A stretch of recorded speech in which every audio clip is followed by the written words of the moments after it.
Sacamos la sala de espera. Bienvenidos, bienvenidas, buenas noches. En la medida que Buenas vayan noches. ingresando, les pedimos que vayan silenciando.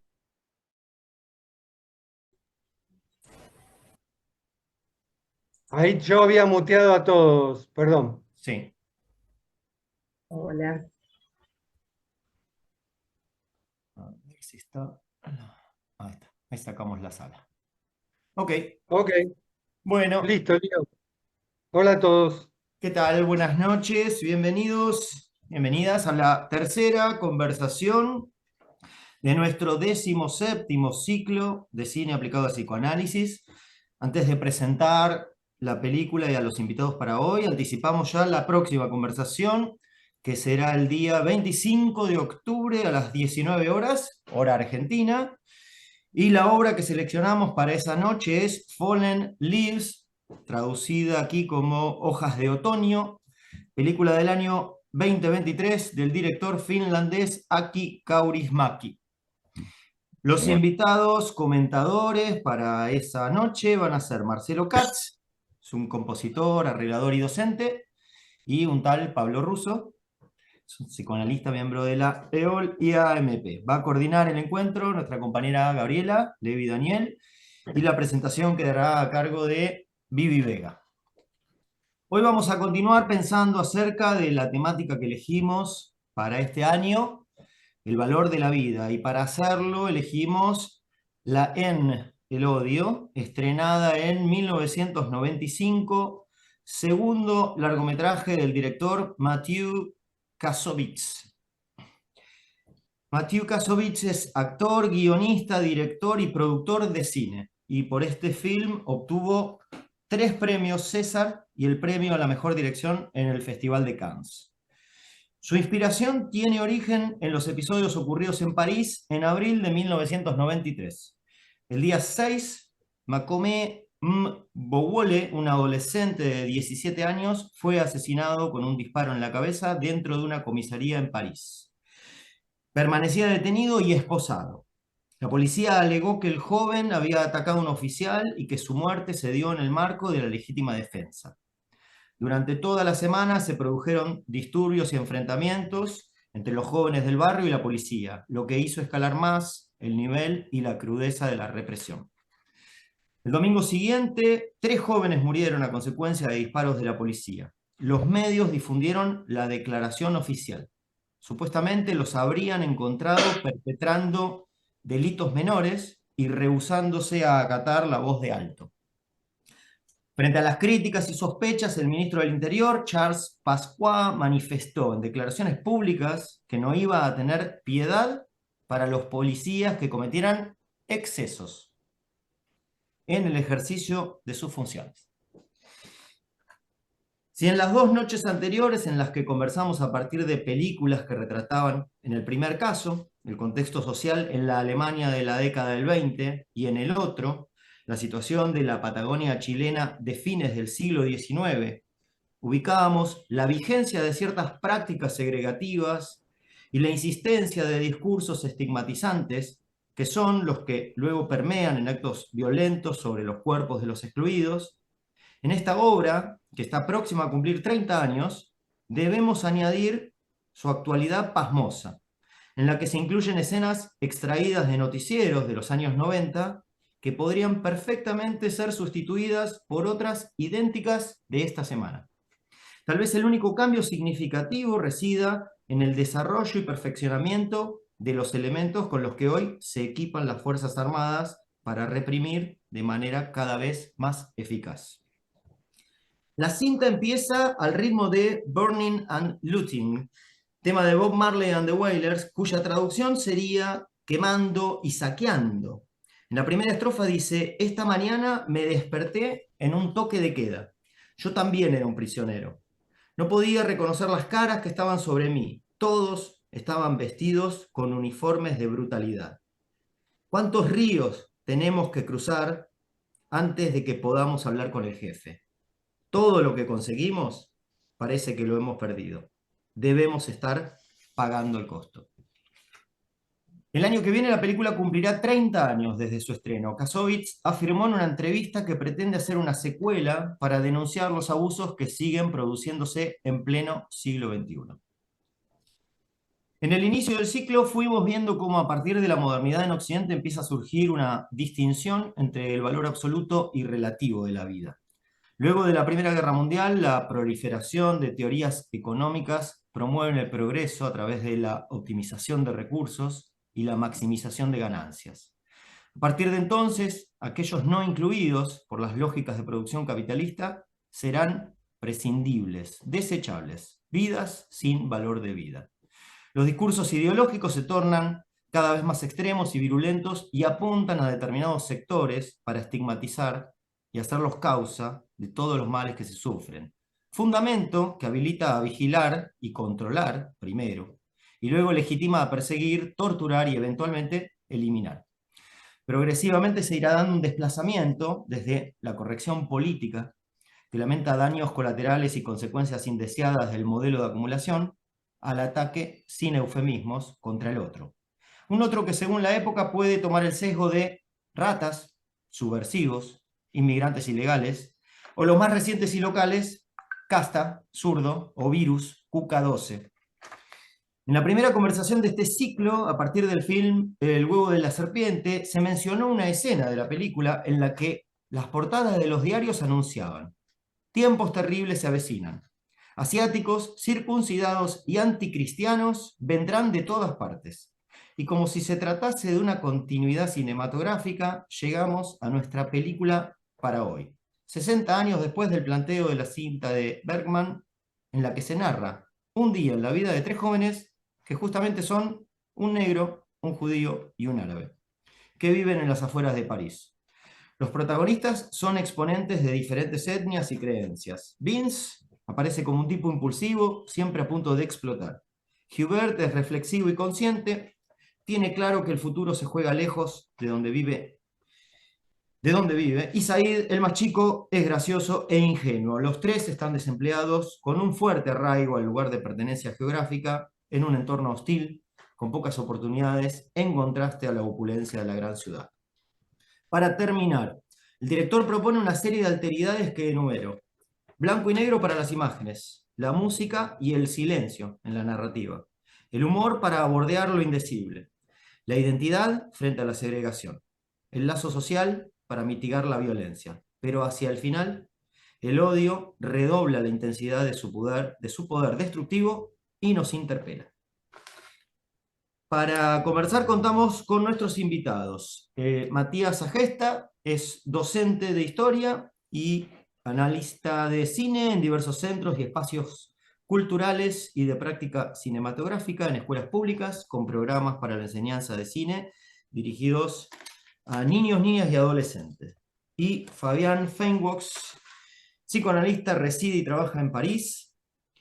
Desde hace muchos años está allí, es miembro de la ESF, de la EOL y la EMP, es autor de numerosos libros, vamos a mencionar solamente algunos: Despatologizar, lo voy a traducir al español, que está en portugués, al sujeto trans, y otros ensayos lacanianos. Hay un libro que está en preparación que se llama El Meridiano Lacan, Heidegger y Celan, y dirige la diplomatura Introducción a la lectura de Jacques Lacan por Joica. Vamos a empezar con Matías. Buenas, ¿cómo están? ¿Se escucha? Buenas noches. Bueno, primero, gracias por la invitación. Bueno, veo gente conocida, gente no conocida o gente que he visto en otras exposiciones, así que un placer estar otra vez acá. Eh, Pensé bastante por dónde hacer por dónde iniciar el enfoque de la película El Odio, y creo que tomé la decisión de ir por el más obvio en términos cinematográficos, que era vincular eh, la película del año 95 con lo que es la historia del cine francés en cuanto a aquel hito que fue la nueva ola francesa, la Nouvelle Vague. de la cual creo bueno, que la película es muy autoconsciente y se revela claramente influida por la nueva ola francesa.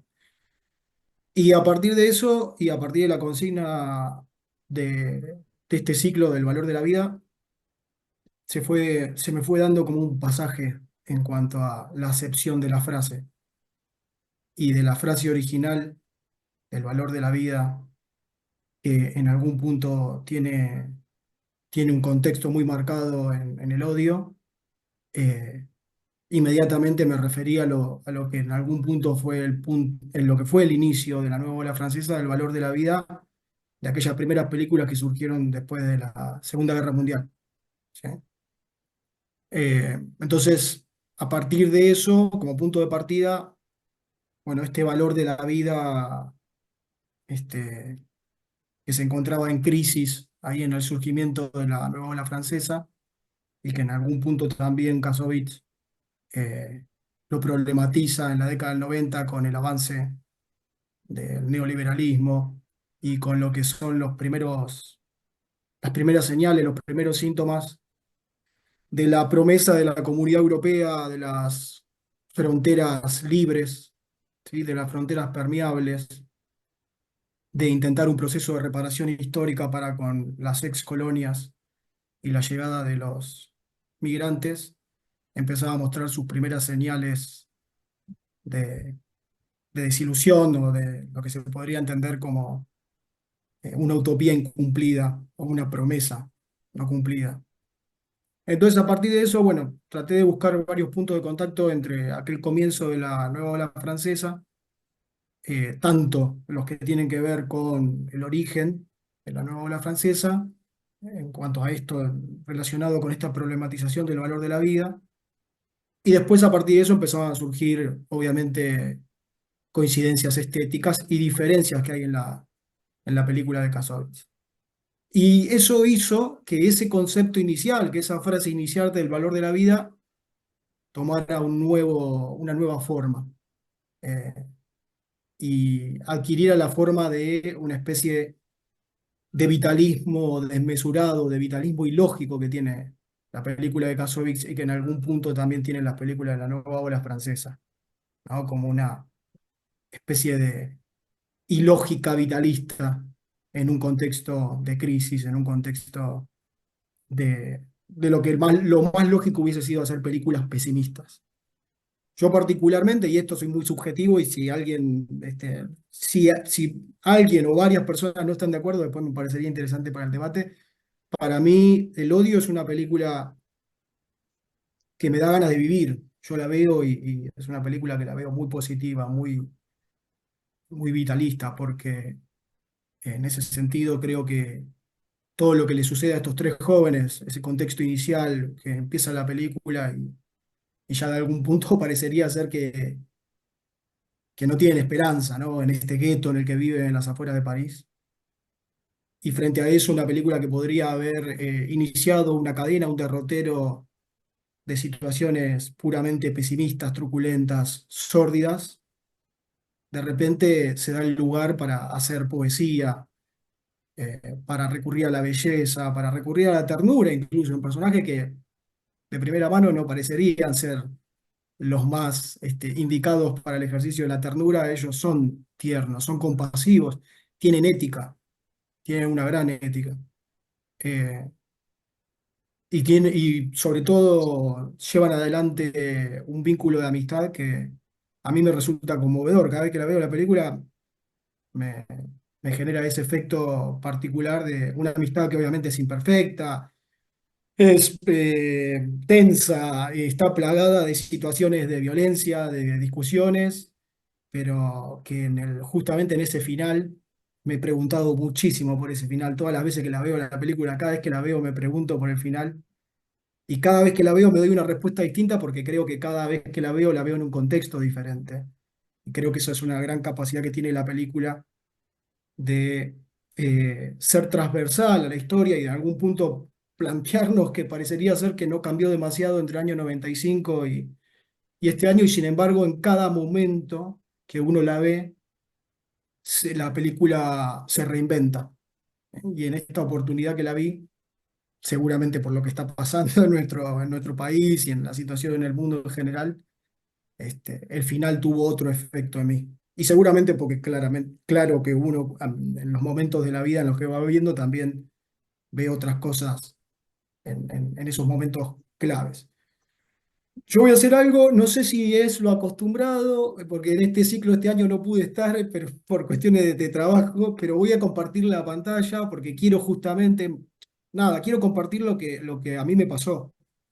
Me parecía que la mejor forma, más que tanto decirlo, era llevarlo a imágenes. Después de todo, me dedico al cine. Así que me parecía que les quería compartir lo que en algún punto es un proceso estético que tiene ese punto de partida en la nueva ola francesa y que mi intención, o fue algo que en realidad no fue una intención premeditada, fue algo que se fue sucediendo, me llevó hasta la estética que aparece en los que son los autores de la post-nueva ola francesa o la post-Nouvelle Vague, de quienes forma parte Mathieu Kassovitz, como Olivier Assayas, este, cineastas que surgieron, que debieron, como Leos Carax, Tony Gatliff, cineastas que tuvieron el enorme placer y digamos, la densa responsabilidad de ser los sucesores de la nueva ola francesa. Y en función de eso, me parecía que lo más lógico era pensar a la película de Kassovitz no como una película suelta, no como una película aislada, sino como la consecuencia de un proceso histórico, estético, y si se quiere también filosófico, cultural, que deriva en la forma que tiene la película. Así que voy a compartir, si alguien nos llega a ver, por favor avísenme. Voy a hacer un recorrido este, de lo que yo hice, de lo que fue mi recorrido. ¿Están viendo? ¿Sí? ¿Se ve bien? Sí, Mati. No. Bueno, esto parte, es un poco caprichoso marcar cuándo es el comienzo de la nueva ola francesa, por eso yo recurrí a tres películas que me parece que son bastante señeras con respecto al inicio. Una es Los 400 golpes, la que están viendo en la imagen, de Truffaut. Esto es Hiroshima Mon Amour, de Alain Resnais. Y esto es Noche y Niebla, también de Alain Resnais con colaboración de Chris Marker.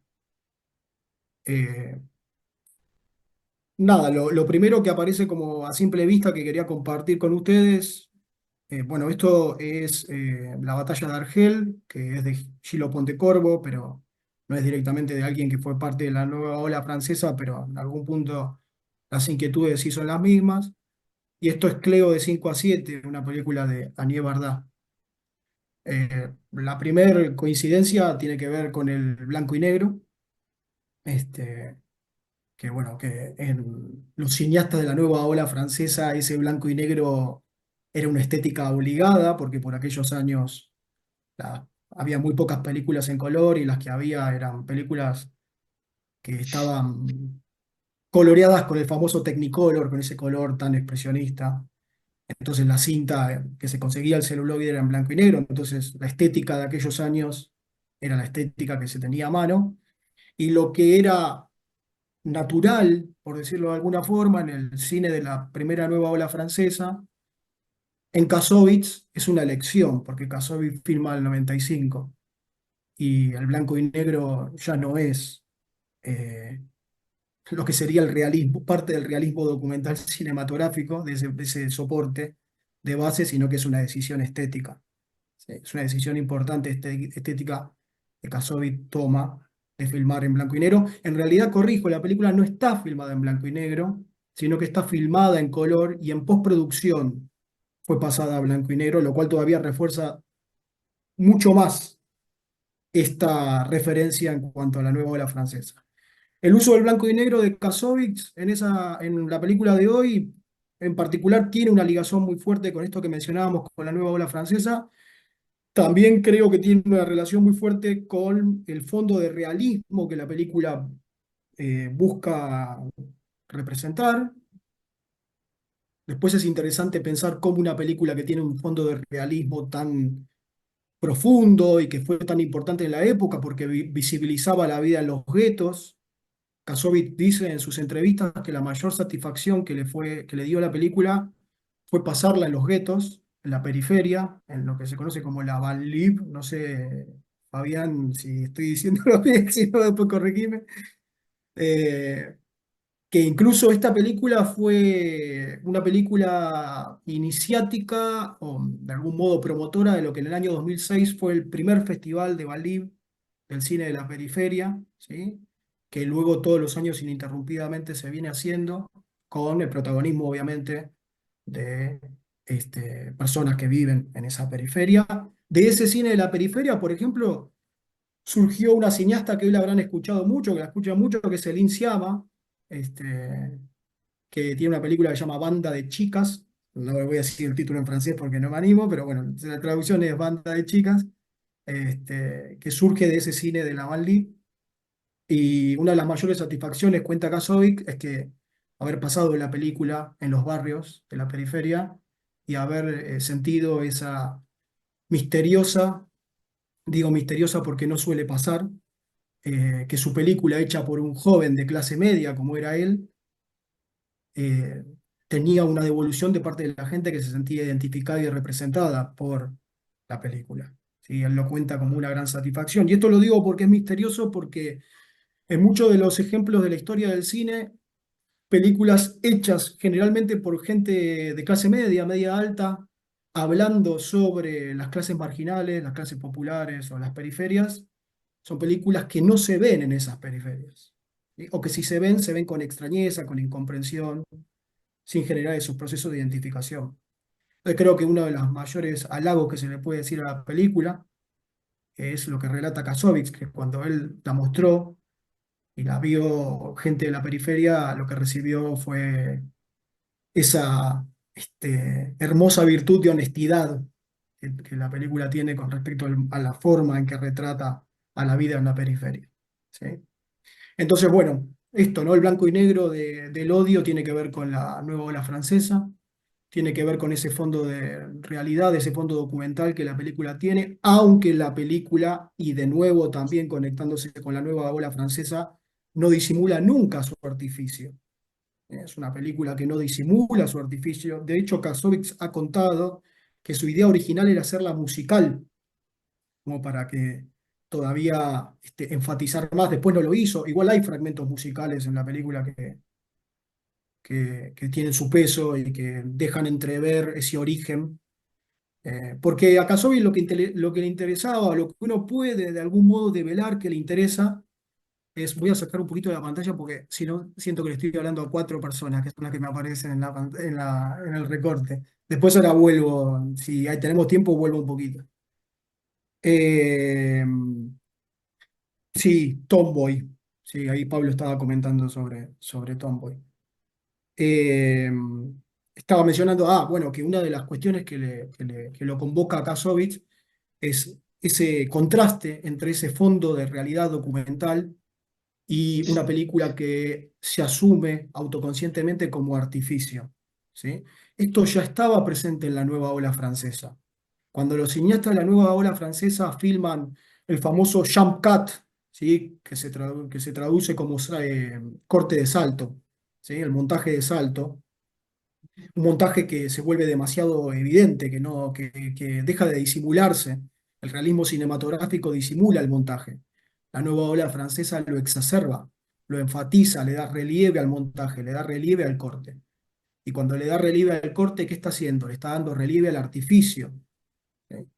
Entonces ese fondo de realidad social, ese fondo de denuncia social, con una forma que es una forma artificiosa, genera un contraste, que es lo que buscaban los cineastas como Godard, sobre todo Godard, pero Agnès Varda también, Romer también, y que Kassovitz, 30 años después de la nueva ola francesa, continúa con ese legado. Ahora, ¿qué hace de distinto Kassovitz? Y tiene que ver esto con la estética del blanco y negro, que le da la identidad propia, que no es una película que solamente bebe de las glorias pasadas, sino que tiene una identidad propia en sus decisiones estéticas y en sus decisiones técnicas. Primero, el blanco y negro de Kassovitz no es otra cosa, por lo menos en la lectura que he hecho, que una especie de acto de rebeldía contra el segregacionismo racial de la Francia blanca parisina, ¿sí? Esa Francia que en el relato había abierto las puertas a todos aquellos que escapaban de las ex colonias que habían quedado devastadas después de la experiencia colonialista, en la promesa de la Comunidad Europea. Bueno, la desilusión de esa promesa, la desilusión de esa falsa utopía de la Comunidad Europea de fronteras permeables, se empieza a ver a partir de la década del 90, cuando las comunidades que vienen desde otros países se encuentran con segregacionismo, represión policial, aislamiento, eh, se convierte en el chivo expiatorio de las distintas instituciones represoras o represivas. ¿Eh? Y a partir de eso, Kasovitz hace una película en blanco y negro porque justamente es una especie de, creo que el término que le vale a la película es una patada en la cara a ese segregacionismo de la Francia blanca, y hace una película en blanco y negro justamente para que esas diferencias raciales queden totalmente limadas, sublimadas debajo de esa estética. Hay algo de ese efecto que no le salió. Bueno, la película, entre las distintas consecuencias que ha tenido, una de las más paradójicas es que el único actor que tuvo relevancia al futuro es Vincent Cassel, que es el sujeto blanco de la película. Creo que eso es un poco de las paradojas tristes que tiene los hechos posteriores a la película, entre otros también que los hechos policiales de abuso policial continuaron, el segregacionismo se siguió expandiendo. Si alguien tiene dudas de esto, les recomiendo la película, la versión de Los Miserables del año 2019 del HID, donde parecería ser que el odio queda como una película romántica al lado de lo que sucede en Los Miserables. Es una película que está ubicada justo después del título mundial de Francia, en el año 2018, y cómo se vive la realidad de ese festejo supuestamente que reúne a toda París unida, y en realidad lo que revela es el gran segregacionismo que se presenta sobre todo con la vida en la periferia. Es decir, todo lo que estamos viendo, todo lo que vemos en el odio continúa más de 20 años después. Avísenme con el tiempo, Lío o Pablo, si necesitan que vaya redondeando, no hay problema. Y bueno, después también, ¿no? Lo que mencionábamos con respecto a decisiones técnicas, que le dan identidad propia a la película. Bueno, yo les decía el montaje de la nueva ola francesa. La película de Kasovitz tiene una particularidad, sigue respetando algunos de esos principios de saltos de montaje, de esa especie de identidad artificiosa que la película nunca disimula. Eh, es una película que a medida que va avanzando se va desfigurando y se va convirtiendo en una sátira, ¿sí?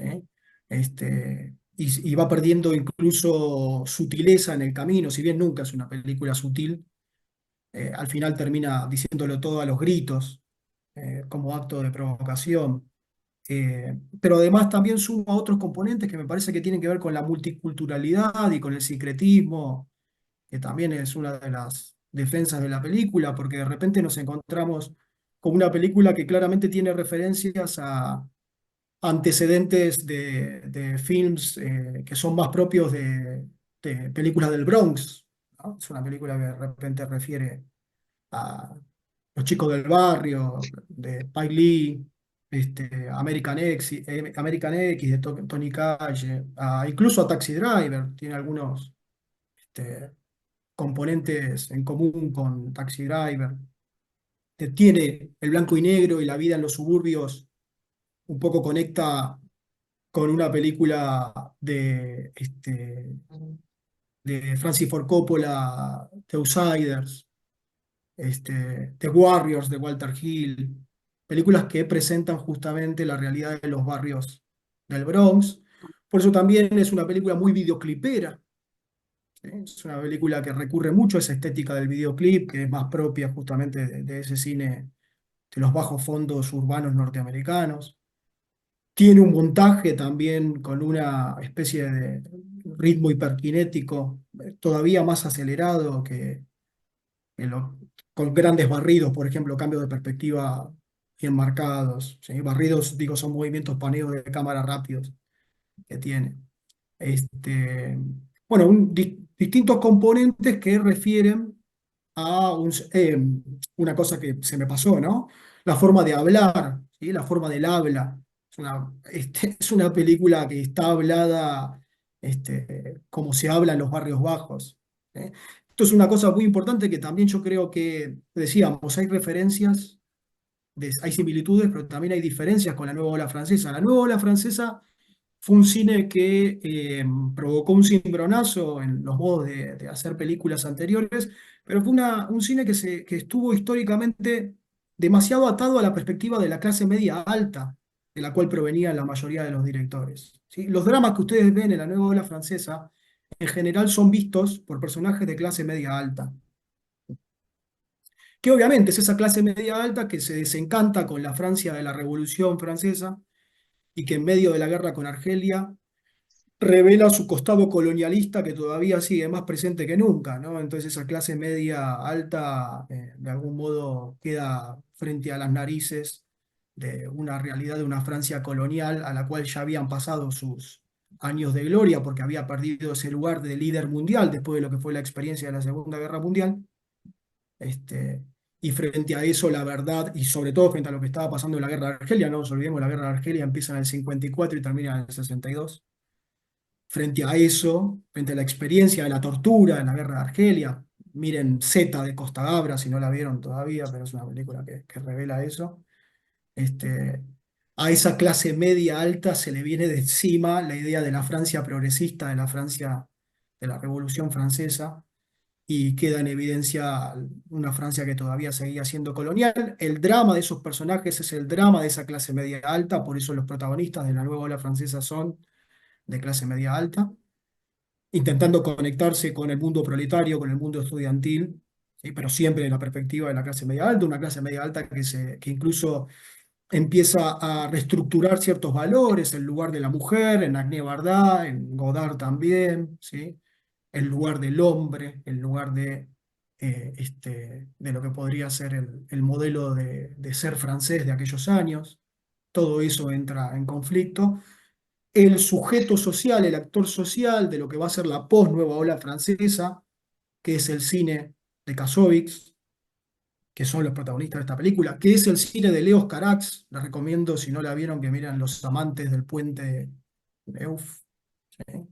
Este, es una película que justamente sucede durante los años 1989, 200 años de la Revolución Francesa, ¿sí? En pleno París, mientras estaban dando las celebraciones de la revolución, de los 200 años de la Revolución Francesa, vemos una pareja de marginales, de locos, de dementes, enamorándose. Son los sujetos protagonistas de este periodo histórico, ¿no? Los que pertenecen a las clases bajas, ¿sí? A los marginales.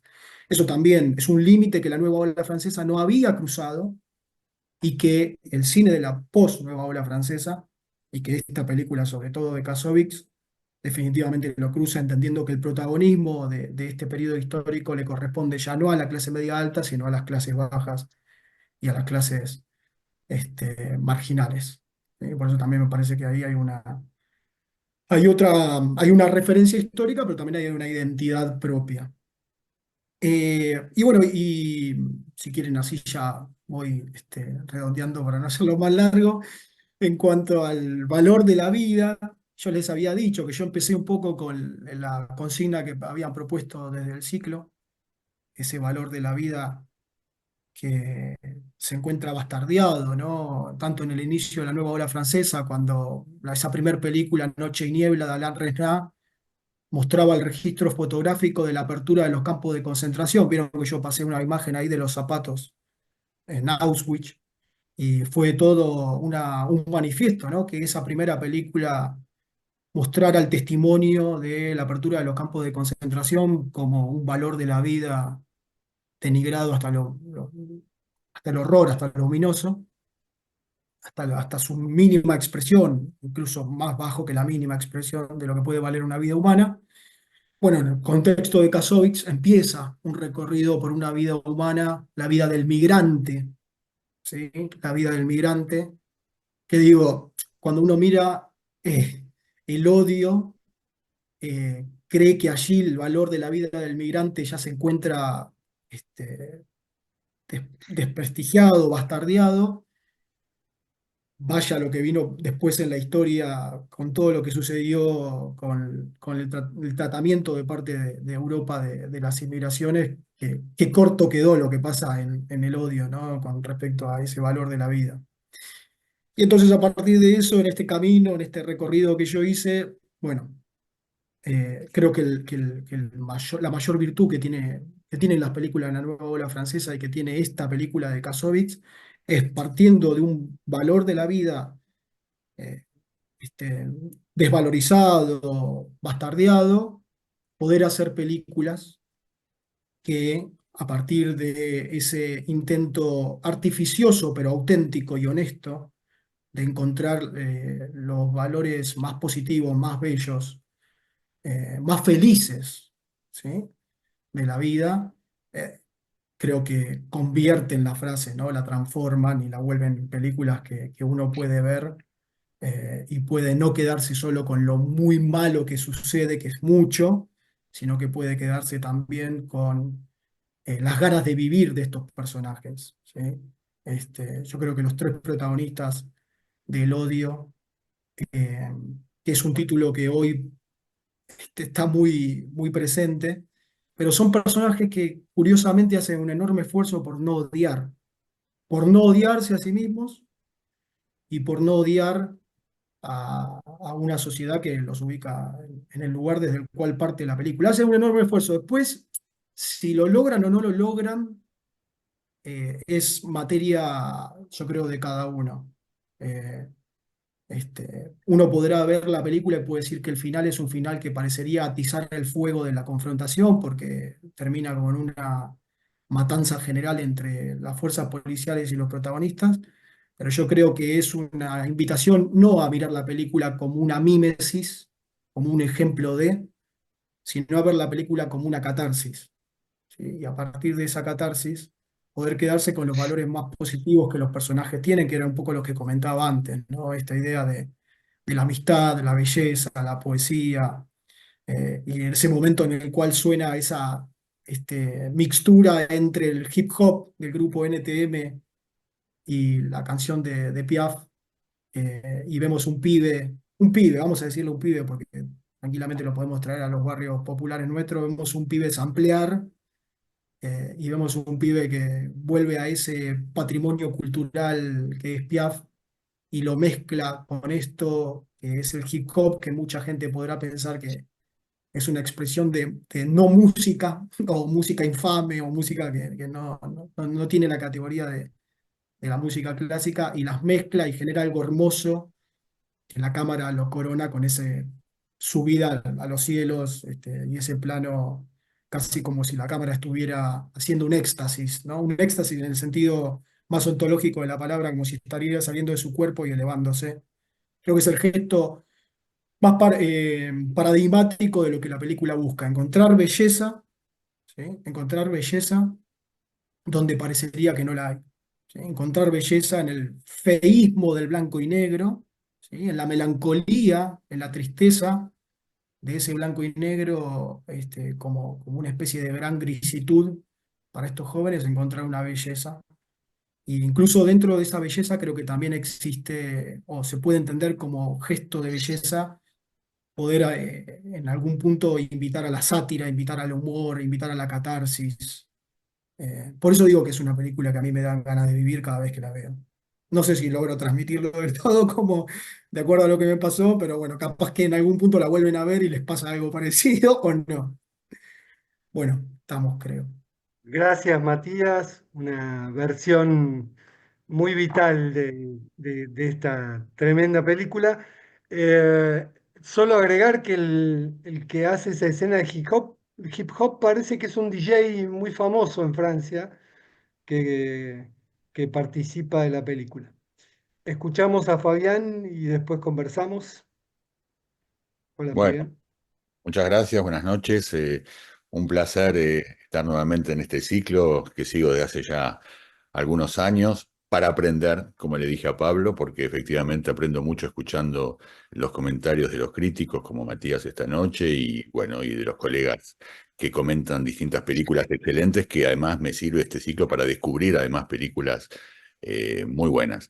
Esta película, bueno, efectivamente habla de una realidad que podría ser muy francesa y quizás, bueno, voy a hablar un poco de esta realidad, pero ya estuvo muy bien contextualizada históricamente, incluso por Lionel, por la introducción que hizo Lionel y por Matías, y me gustaría más bien llevarla más a lo universal, digamos, ¿no? Al concepto, porque efectivamente es muy fácil quedarse en la especificidad, digamos, francesa de la película. Por cierto, estas ciudades, estas cités, ¿no? Como se dice en francés, fueron construidas en los años 60, 70 para recibir a esas poblaciones que venían de las ex colonias y que venían a trabajar en Francia en lo que se llamaba en esa época los 30 gloriosos, es decir, los 30 años gloriosos después de la Segunda Guerra, en la cual Francia efectivamente, bueno, vio sobre todo la industrialización progresar de manera vertiginosa.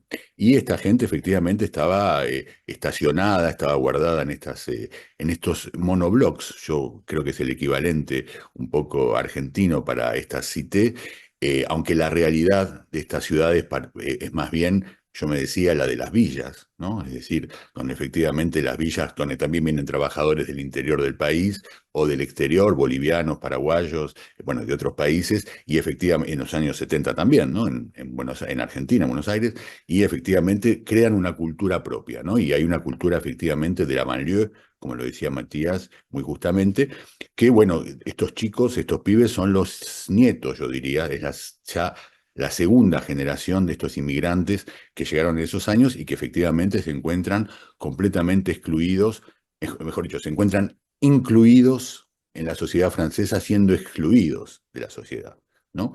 Una de las actividades principales de esta CITE, en las cuales yo mismo, inmigrante, en los años 90 llegado a Francia, trabajé también y conocí, es el tráfico. Eso no se ve mucho, se ve un poco en la película, ¿no? El tráfico de drogas. Yo vi un poco la película también como un documental, ¿no? Hay una dimensión documental de lo que es la vida en esta CITE. Y efectivamente hay una economía paralela muy fuerte, hoy sobre todo, en todos estos barrios periféricos, que permiten vivir a muchísimas familias. Es una de las razones por las cuales Francia, a diferencia de muchos países de Europa que están empezando a prohibir, digamos, a excluir en todo caso el dinero en efectivo, el papel, es una de las razones por las cuales Francia no quiere prohibir, y yo creo que va a llevar mucho tiempo en prohibir, no en prohibir, en excluir, digamos, la circulación de billetes, de dinero en efectivo, porque efectivamente hay toda una economía paralela que si no hubiera más efectivo, más billetes en circulación, se desmorona completamente y crearía una gran crisis sociopolítica, ¿no? Y económica. Eh, y bueno, y yo decía, bueno, trabajaba en estas, yo he llegado en los años 90 aquí, trabajé en una de estas ciudades, Cité, y lo que a mí me asombraba, y esto es para introducir la película, es cómo estos jóvenes, yo venía de Buenos Aires, había habido ¿cómo se llama? Había estado el Caracazo al fin de los años 80, había habido los asaltos a los supermercados, me acuerdo, al fin de los años 89, 90, el fin de la época de Alfonsín, antes de Menem, y a mí lo que me asombraba es cómo estos jóvenes no venían a París y no rompían todo. Es decir, cómo no venían justamente a saquear, ¿no? Los saqueos, ¿no? Que hay tantos en América Latina.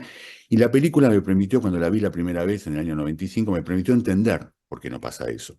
Porque una vez que estos tres jóvenes, tres lobeznos, ¿no? Como se dice en francés, se los llama lobeznos, ¿no? Loubard, de esta cité, aparecen en París, se encuentran, pierden el tren, el último tren, porque la policía a propósito los retiene detenidos, ¿cómo se dice? No detenidos, en, en, Demorando. Demorados, a propósito, para que pierdan el último tren, están perdidos en la ciudad y no saben qué hacer, ¿no? Además del blanco y negro, todo el análisis me pareció finísimo que Matías nos traía. Está la cuestión del sonido también en la película. La parte en la que están en París, en la que están encerrados afuera, como dicen, estamos encerrados afuera, pasa el sonido a mono.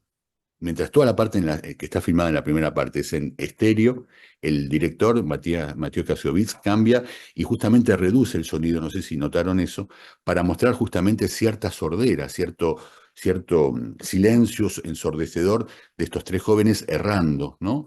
En París en la noche y no saber qué hacer, ¿no? Bueno, se hacen atacar por una banda de skinheads, en fin, hay toda una situación, van a un, ¿cómo se llama? Un vernissage, un estreno de una obra de arte, en una galería de arte, y están perdidos, ¿no? Y en realidad lo que pasaba era eso, y la película me permitió entender que están perdidos en París, que no saben cómo moverse en la ciudad, ¿no? Y donde, como decían algunos críticos, la Cité, ¿no? El lugar donde viven, les aparece como un refugio, quieren volver a la Cité para refugiarse nuevamente en esa sociedad, efectivamente, que presenta cierto vacío, ¿no? Hay como un cierto vacío al principio, me parece, cierta rancia de los jóvenes en la cité, las horas pasan, ¿no? Está siempre a la violencia, yo diría el blanco y negro, como lo marcaba Matías, aparece también la violencia del reloj, ¿no? La película es un día y vemos pasando las horas y nos va mostrando efectivamente cómo va llegando el momento ese del desencadenamiento final de la película, digamos, pero efectivamente hay un vacío que es otro, digamos, cuando se encuentran errando, ¿no? Ya no en la Cité, sino en París, en la ciudad de noche y buscando de todas maneras volver a su propio infierno, podríamos decir. Infierno, pero bueno, como Matías lo decía también, junto a la vitalidad, es un lugar donde efectivamente las redes de solidaridad son muy importantes. El neoliberalismo no ha conseguido desmantelar esas redes de solidaridad que existen en estas comunidades y la creatividad, efectivamente, con el hip hop, con el rap, que aparece, digamos, como fondo de la película, con esas mezclas, efectivamente, con Je ne regrette rien, no lamento nada de Edith Piaf. Hay un juego ahí que también evoca la creatividad enorme de estas citas. Y efectivamente, por eso entonces no vienen a París, digamos, y se quedan, en general cuando vienen a París se quedan errando por las estaciones donde llegan los trenes transurbanos, ¿no? Suburbanos, en Châtelet, en la estación del norte, y no se animan a aventurarse más en la ciudad porque están perdidos, ¿no?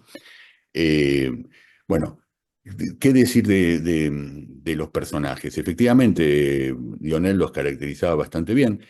Bueno, antes de esto, quizás evocar que efectivamente, como el antecedente que daba Lionel de este chico que fue matado, lo mataron en un comisariado del barrio 18, del distrito 18 aquí en París, en un interrogatorio, con un policía que lo juega a amenazarlo con una pistola, y efectivamente la pistola estaba cargada y por accidente lo mató. Algo que vamos a ver después, y voy a comentar por ahí más en detalle, en la escena que para Kassovitz dice es como el punto acmé de la película, que es la del interrogatorio en el comisariado cuando los detienen antes de les hacen perder el tren, digamos, y los largan después cerrando en París. Luego, 10 años después de esta película, es decir, en el año 2005, hubo una gran revuelta en las Banlieues porque mataron a 3 chicos que huían a un interrogatorio policial, pero bueno, esto después se repitió muchas veces aquí en los suburbios de París, pero no solamente en París, en Londres, por ejemplo, cada tanto hay también este tipo de incidentes donde efectivamente mataron a 3 chicos. No los mataron, los 3 chicos se escapaban de un interrogatorio, se refugiaron como una estafeta eléctrica y se electrocutaron los 3 pibes.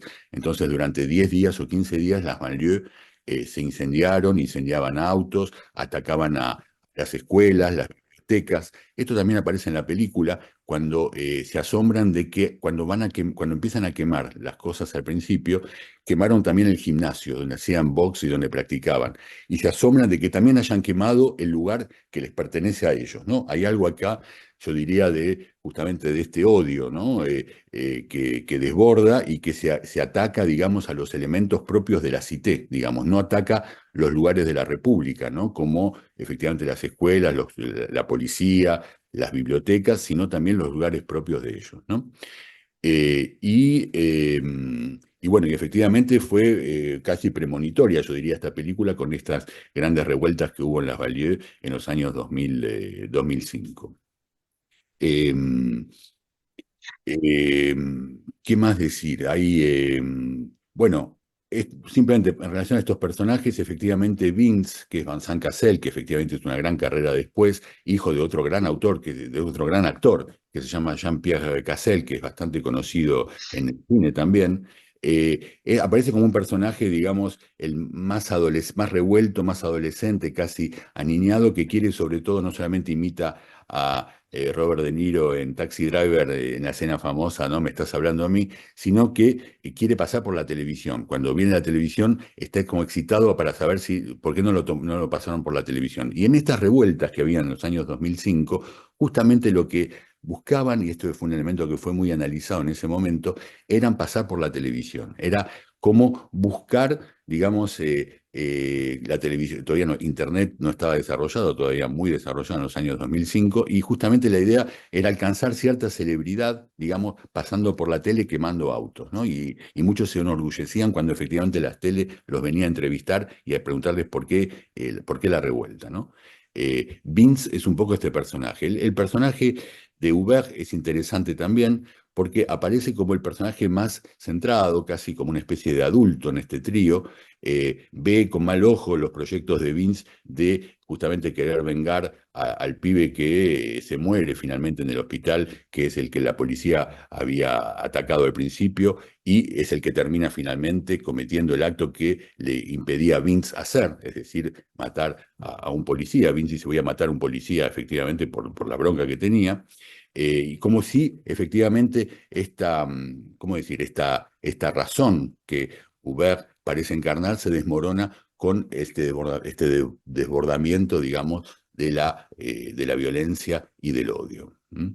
Eh, Luego aparece efectivamente la escena del comisariado, que es un punto, me parece, que hace una expansión en la película, que hace un corte, donde efectivamente me parece que aparece más concentradamente, creo que por eso Kassovitz decía que es el punto central de la película, donde me parece que uno puede leer ahí de qué se trata con esta cuestión del odio. En todo caso, yo la leí así. Es decir, no tanto, yo retuve la frase de Marcelo Barros en la primera noche, y Matías lo evocaba recién con la cuestión del valor de la vida, ¿no? El tema del ciclo, ¿no? Y vidas sin valor de vidas. Y me parece que en realidad la película lo que nos muestra es otra cosa respecto del valor de la vida, ¿no? En esta escena donde, como dice Mateo Kassovitz en una entrevista, dice: es más una escena de humillación que de paliza, que de una paliza que la policía le da a estos jóvenes, ¿no? Es más duro encontrarse delante de un cana, un freak, que te dice: agujero del culo, desnudate, que le den una castaña o una paliza en la cara. Y me parece que justamente ahí aparece, creo que en esta escena, por eso me parece que es tan importante el odio de la policía, ¿no? Hacia estos jóvenes. Es decir, es lo que él dice que quiso filmar. Dice: no es tanto Mateo Kassovitz, no es tanto una película sobre las Banlieues, sino sobre el odio de la policía, justamente a estos jóvenes. Y bueno, si tomamos al Freud, ¿no? Que nos explica el odio en esas últimas páginas de Pulsiones y sus destinos. No voy a hacer un curso de Freud aquí porque no es el lugar. Recordemos que justamente Freud nos decía que el odio es primario, es anterior al amor, ¿no? Y que el odio es el primer afecto del encuentro con lo que es extranjero para el sujeto, es decir, con el displacer, ¿no? Y que el odio busca, como nos dice, sentimos una repulsión al objeto odiado, y queremos en este odio tenemos una propensión a la agresión contra este objeto, y una intención de destruirlo, ¿no? Y aparece esta intención de querer destruirlo. Y creo que es esto de lo que nos habla la película, ¿no? Es decir, no tanto del valor de la vida, como efectivamente, sí, ahí tenemos dos muertes, podríamos decir, que aparecen marcando el desarrollo, digamos, del guión, pero efectivamente la cuestión de reducir al otro a este lugar de objeto, ¿no? Y reducirlo por lo que es, ¿no? poner al otro justamente en esta incitación al acto, a lo que el otro tiene de irreductible, a lo que el otro tiene ahí como único, podríamos decir, estos jóvenes que aparecen ahí como objeto claramente del goce de estos policías que justamente se divierten, podríamos decir, humillándolos. Escenas, por supuesto, que conocemos, digamos, de memoria en muchos lados, ¿no es cierto? Y bueno, no hace falta evocar a la policía federal o a la bonaerense para evocar este tipo de situaciones. Entonces me parece que hay algo ahí efectivamente que nos muestra justamente cómo el retorno de los jóvenes hacia la policía, porque hay un retorno de esto efectivamente como un odio, como una reciprocidad, podríamos decir, en el sentimiento. En este punto, como decía Lacan, los sentimientos son siempre recíprocos, ¿no? Y el odio justamente de los jóvenes hacia la policía no es más que un efecto del odio mismo de la policía hacia estos jóvenes policías que además tiene miedo de entrar en estos barrios. Es decir, tiene miedo porque justamente, bueno, hay una angustia de encontrarse justamente con esta violencia, digamos, ¿no? Y son lugares un poco abandonados de la República Francesa, digamos, ¿no? Desde entonces esto no aparece en la película, pero fueron zonas que fueron muy investidas justamente por los islamistas, ¿no? Es decir, justamente por la religión, pero la religión, digamos, radicalizada, ¿no? Y no solamente muchos de estos jóvenes, como Said, que es un descendiente, digamos, de poblaciones magrebíes, es decir, del norte de África, sino muchos, algunos franceses que viven ahí, se convierten al Islam porque el Islam aparece justamente como la religión de lo uno, ¿no? Una religión, digamos, que da cierta, digamos, unidad a este caos, digamos, ¿no? Que aparece como más, yo diría, como más explotado, más multiplicado en la banlieue que efectivamente en las ciudades, ¿no? En la periferia más que en el centro de la ciudad. Eh, hay una película, bueno, Matías evocaba, ¿no? Los Miserables de La Chilí, justamente en el cual los tres policías intentan recuperar una banda que es muy violenta, efectivamente, porque filman un error policial. Un dron logra filmar este error policial y los tres policías intentan sin ningún tipo de escrúpulos y con una gran violencia recuperar justamente esa película, ¿no? Y Los Miserables de alguna manera dialoga, me parece, con esta película porque justamente nos muestra ahí cómo, digamos, hay algo ahí de completamente, ¿cómo decir?, desbordante en este odio. Luego podríamos, hay otra escena que me pareció interesante en la película, justamente es la parte en la que van a esta galería de arte y Mateo Kassovitz dice en una entrevista que esa escena en que se ponen a hablar con las chicas y las quieren como levantar, ¿no? A las chicas, pero no saben cómo hablarles, les hablan torpemente, ¿no?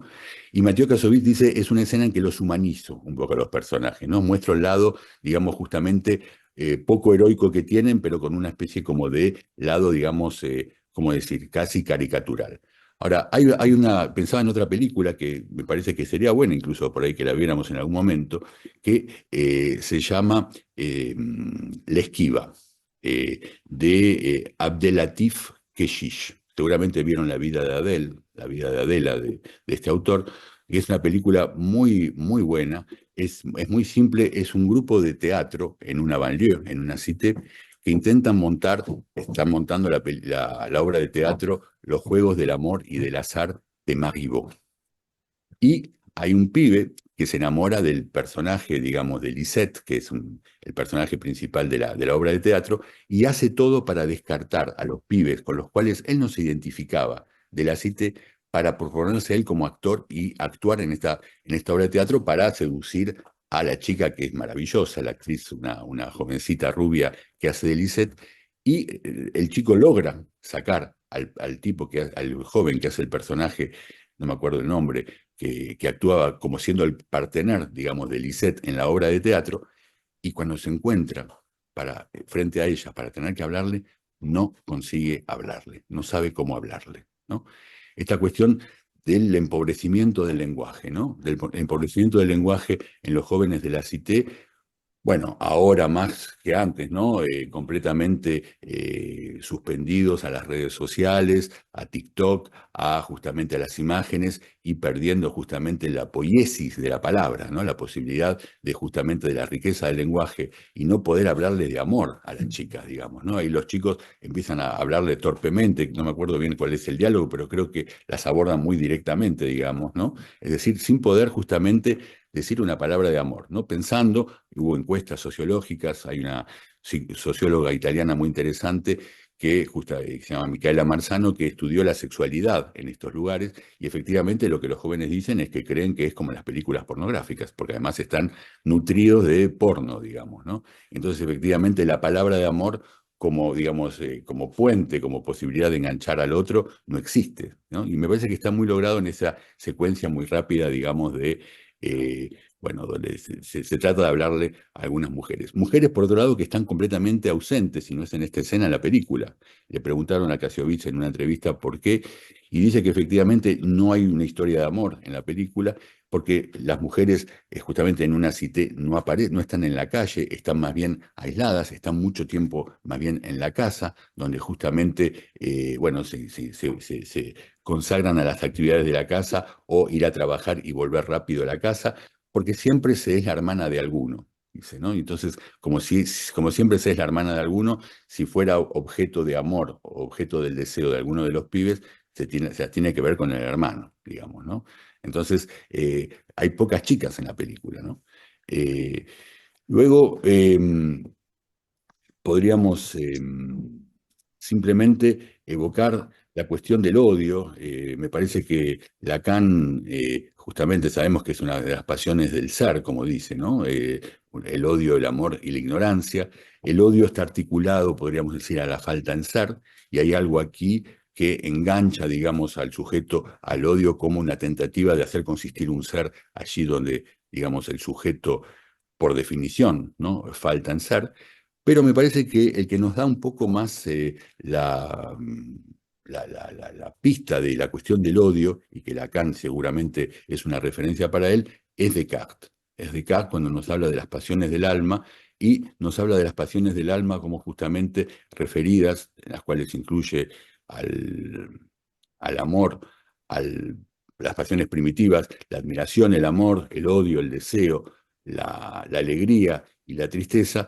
Nos dice justamente que el alma siente algo que viene del cuerpo, y que hay algo, digamos, en estas pasiones del alma que no están más del lado, yo diría que están más del lado en Descartes, porque vienen del cuerpo justamente de lo que nosotros llamaríamos el goce, y justamente no tanto la falta en ser como la pasión del odio como pasión del ser, y que conectan más bien justamente con este goce de poder tomar al otro justamente en el odio como un objeto, ¿no? Y es esto lo que aparece, me parece, lo que recorre la película, justamente más como tema, digamos, yo diría, más que el valor de la vida, como el valor justamente de poder tomar al otro en ese lugar, digamos, ¿no? Como el valor del goce, podríamos decir.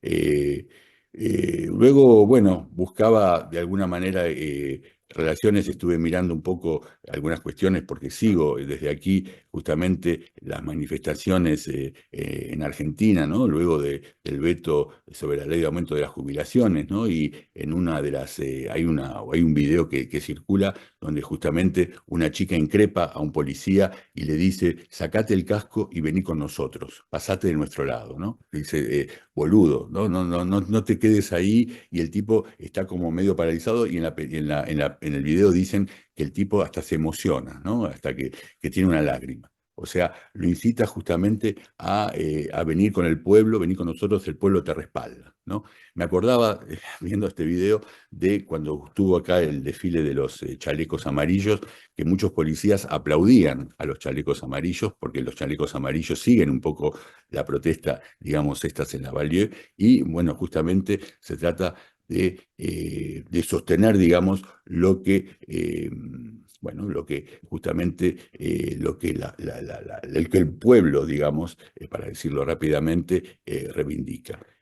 Creo que efectivamente, me parece que lo que se vive hoy en Argentina, veía la película tratando de traspolar un poco, pero quizás ustedes puedan hablar un poco más de esto, digamos, ¿no? Porque lo viven, yo lo veo, digamos, con la distancia, es justamente el odio que lo político, y la película aparece claramente, digamos, ¿no? La policía aparece como una encarnación, podríamos decir, de la ley, muy lejos de lo que Hegel entendía respecto de la policía, ya que Hegel ya hablaba de la policía en la filosofía del derecho y Hegel veía justamente un elemento estructurante de la sociedad.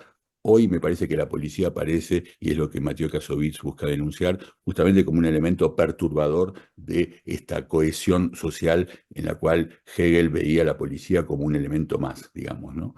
Y creo que efectivamente hay una crisis, digamos, de lo político, una crisis de lo simbólico mismo, presente justamente en el hecho que, bueno, que los gobiernos se hacen la encarnación de cierta sordera y de cierto odio, digamos, cierto desprecio respecto de la población que la policía justamente vehiculiza y de la cual se hace de alguna manera objeto. Así que me parece que la película, por supuesto, tiene toda la actualidad, creo que Matías señalaba esto, en esta perspectiva de mostrar justamente cómo puede ser un factor de odio, digamos, ¿no? Un factor generador de odio. Simplemente evocar también que en esta cité, en una época, en la época de los socialistas, en los años 2000, cuando Lionel Jospin era primer ministro, se buscó reactivar lo que se llamaba la policía de proximidad. Simplemente los agentes de policía, como yo conocí, y seguramente muchos de ustedes en Buenos Aires en los años 70, que era alguien que era conocido por la gente, que era alguien que justamente intervenía, pero que hablaba con la gente, que la gente lo conocía también,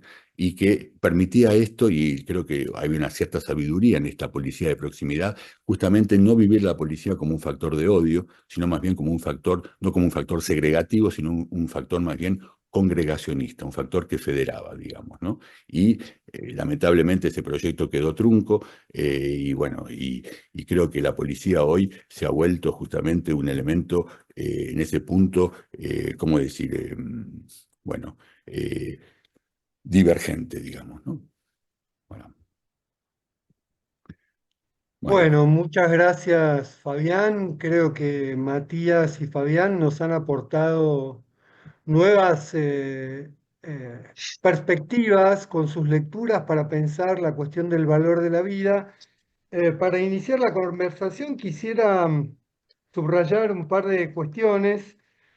Eh, por el lado de lo que recién nos acaba de decir Fabián, me parece que Fabián eh, lee muy bien esa torsión que presenta la película, ¿no?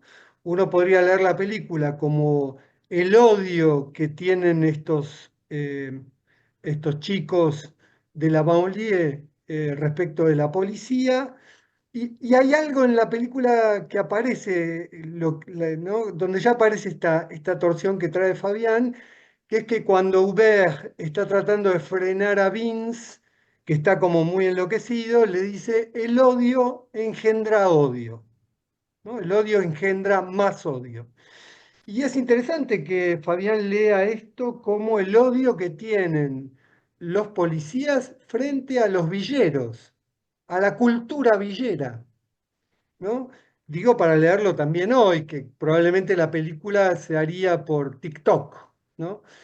Cómo ese objeto que la sociedad precisa para que trabaje para la ciudad es segregado y es odiado por la ciudad, ¿no? Por la policía, por el orden. Eh, Me pareció muy interesante cómo Fabián recuperaba esa idea del director de que lo más que el centro estaba más en incluso en la humillación, en el goce del villero, ¿no? Y cómo él se preguntaba al llegar a este mundo, a este primer mundo, cómo es que los villeros no rompen todo. En fin.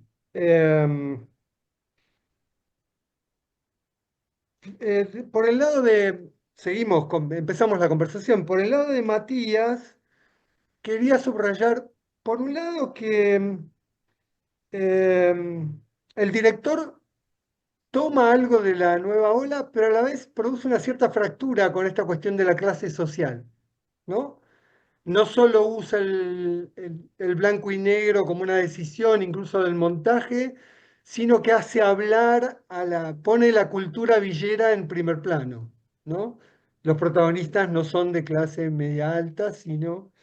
Pero me gustó otra cosa que hizo Matías, otra torsión. Él opuso, ¿no? Uno podría decir, puso el odio como la dicotomía en oposición al valor de la vida, ¿no? Me gustó eso porque para Matías es una película vital y optimista, es difícil verla así, pero me gustó. Y él rescató algo que hay entre este judío, este negro y este árabe o magrebí. Y rescato, creo que cito bien, dijo ternura, compasión y una ética. Y que estas tres cosas se vivían en el lazo que tenían entre ellos, que era ese lazo de amistad. A mí me gustó mucho cómo esas eh, condiciones éticas para este lazo de amistad se oponen como valores de la vida al odio. Me gustó mucho leerlo así porque es una película fuerte, dura, como una patada en la cara, como también decíamos. Bueno, tengo varias cosas más para decir, pero comencemos a conversar con Matías, con Fabián, con sus comentarios y entre nosotros a partir de la END y el valor de la vida. A propósito de los villeros, si me permiten, porque como estuve haciendo búsquedas por internet, internet me trajo, me traía en Google, en lo que me proponía, este párrafo, bueno, de Diego Capusotto, que en fin es una referencia también, digamos, al lado de Freud y de Lacan para algunos. Es Odian, una referencia fundamental de este ciclo, Fabián. bueno, No bueno, lo ponemos, pero deberíamos. bueno, odian al pobre, odian al morocho, Claro. odian a la mucama y al albañil, odian al villero y al que vive en los suburbios, odian a los bolivianos y a los paraguayos, odian a los judíos, odian a los homosexuales y a las diversidades, odian a las mujeres que marchan contra el machismo, odian a los marginados y excluidos del sistema que cobran planes sociales, odian al laburante que protesta en la calle porque lo dejan sin trabajo, odian a las mamás luchonas y sus bendiciones, odian a los pibes que estudian en la escuela pública, odian al docente que exige un salario digno, odian la voz popular cuando se manifiesta en voz alta, odian que cualquier otro irrumpa en su burbuja de privilegios, en su torre de marfil reservada para la élite, para los salvados de la patria, para quienes pretenden ser dueños de un país que detestan. Aunque canten el himno a los gritos y se emocionen, lo detestan, porque detestan a las mayorías. Aunque griten los goles de la selección, aprovechan el humor racista, xenófobo, de clase, para comunicarse, para sentirse parte de la minoría con el real linaje patriótico. Vienen muy orgullosos de sus colegios privados, de nombre anglosajón, y tuitean con brutos errores de ortografía. Se refugian en sus muy protegidos barrios privados y repiten el discurso de papá y su billetera forrada de timba financiera y evasiones millonarias, delincuentes de traje y corbata y estafas corporativas y muy patrióticas también. Sueñan con un país uniformado donde la policía defienda sus posesiones y aniquile a la masa morocha, pobre, excluida, arrojada en la banquina de la pobreza. No disimulan su odio, están orgullosos de ese odio. Ese odio los define, ese odio los deja dormir tranquilos. Odian a todos, excepto a la minoría como ellos. Viven de inocular su veneno y de crecer burlándose del otro, del diferente, del paria, que nunca pisará su burbuja de privilegios, se creen dueños de un país que detesta. Me parece muy afino, me pareció muy afine con la cuestión del odio de la película, ¿no? Y muy actual. Y ahí sí también ese odio va en contra de la vida. Es ¿no? Quieren desde ese odio habría una vida, hay eh, un pequeño sketch de Mickey Vainilla en el que dice, habría que matar a todos esos que odiamos, Pero dice, pero claro, pero si los mato, ¿quién va a barrer la calle? ¿Quién me va a sacar la basura? ¿Quién me va a lavar los platos? ¿Quién va a hacer los trabajos que nosotros no tenemos que hacer? ¿Quién va a trabajar para nosotros? ¿No? Eh, Sara, Lía, podés, espera que te permitimos. Hola, buenas Ahí noches. está. Hola, bueno, muchas gracias por los comentarios y por la película. Pensaba, escuchándolos, ¿no? Por ahí una diferencia entre lo que podríamos, como un odio, yo pensaba, como un odio defensivo en todo caso, del lado de los personajes, ¿no? Esto de tener que hacerse el malo de alguna manera, aunque no sea consciente, ¿no? Pero para sobrevivir, por un lado, en ese lugar, en esos lugares, y también en,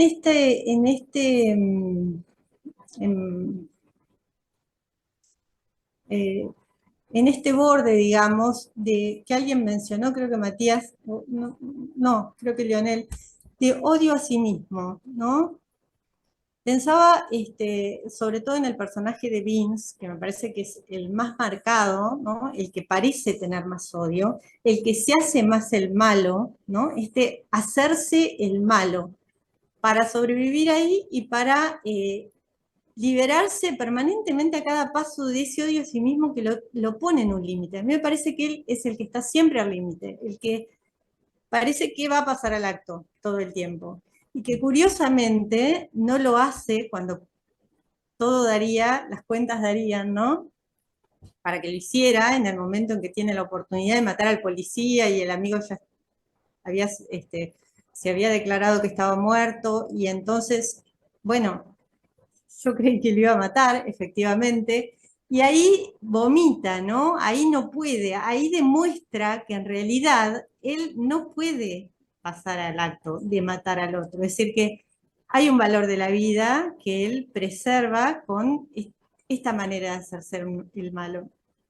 Y en cambio, en la escena esta que también detallaron por ahí, en donde la policía los tortura de alguna manera, eh,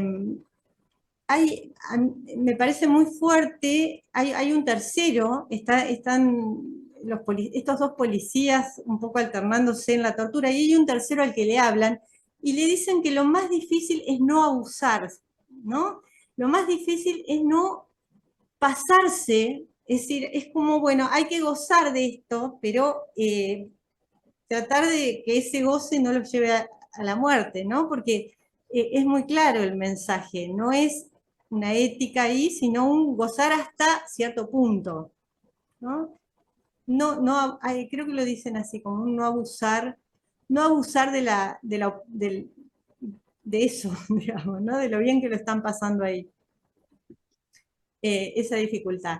Y después también me parece interesante cuando Said, creo que es, en la escena en la que el policía le dice, lo trata de usted, y él dice, el policía me trató de usted, y después hay otra escena también donde Ugar dice, la policía está para cuidarnos, como, como cierta posibilidad, ¿no? De que, bueno, no todos, no toda la policía, ¿no? Y que esto quiere entrar un poco ahí, pero no alcanza, porque, bueno, los hechos que se van sucediendo y digamos, la situación hace que tengan que posicionarse como en contra de. Pero vacilan en un par de escenas que me pareció interesante que estuvieran también. Eso, gracias. Me parece muy interesante lo que trae Sara sobre el odio de sí y el hacerse no sé qué para lidiar con el odio del otro en realidad. Eh, Ahí hay un matiz entre las policías porque uno es la policía de la ciudad, que es muy amable, qué amables que son los policías en París, y otro es un policía que negocia con ellos y que también tiene un origen árabe, si no vi mal, ¿no? Es un policía que quiere tener una buena relación porque no es este policía que forma parte del pueblo, no es el policía que se para desde el otro lugar. Sobre la cuestión del odio en sí, hay no sé cómo explicarlo, ¿no? Pero es como el retorno del odio al goce del otro. Es el odio a lo otro en uno, en realidad. Hay una novela maravillosa sobre esto, que no tiene nada que ver con la película, pero se las recomiendo porque es excepcional, de Philip Roth, que se llama La Mancha Humana. Y esa novela muestra muy bien eso, ¿no? Porque el protagonista quiere cercenar de sí algo que odia en su historia, en su piel, en su cuerpo, y no lo logra, ¿no? Toda la novela es sobre eso. Y me parece que la película muestra bien también algo de eso, cómo estos personajes quisieran salirse de algo de ellos, de ese objeto que ellos son, para el odio del otro, pero también para sí mismos, ¿no? Hay ahí un lío que ellos tienen en ese caos, en el gueto de la villa, ¿no? Me parece interesante eso. Porque me parece también que explica quizá por qué a veces ya estaba en el Freud del malestar en la cultura, pero por qué a veces estas poblaciones votan a alguien que los odia.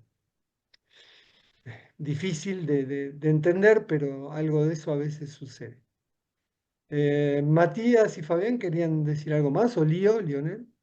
Para ir en el sentido de lo que decís, Pablo, me parece que justamente lo que se ve es que, como decía Sara Lía, Claro, la policía muchas veces es del mismo origen que estos jóvenes, por ejemplo. Entonces, efectivamente, lo que aparece ahí es una especie de doblez o de desdoblamiento de verse a ellos mismos en lo que eran antes o verse ellos mismos en lo que son como otros, digamos, es decir, su propio ser que les retorna desde estos jóvenes, digamos. Entonces, eso puede ser un elemento que puede explicar justamente ese odio hacia lo otro que en realidad encarna lo uno mismo, digamos, pero lo uno mismo que uno odia y que entonces efectivamente va a pegarle o va a insultar o va a humillar, ¿no? Porque la escena es de humillación, la del comisariado, justamente porque en realidad hay un punto de uno mismo, ¿no? que uno odia, ¿no?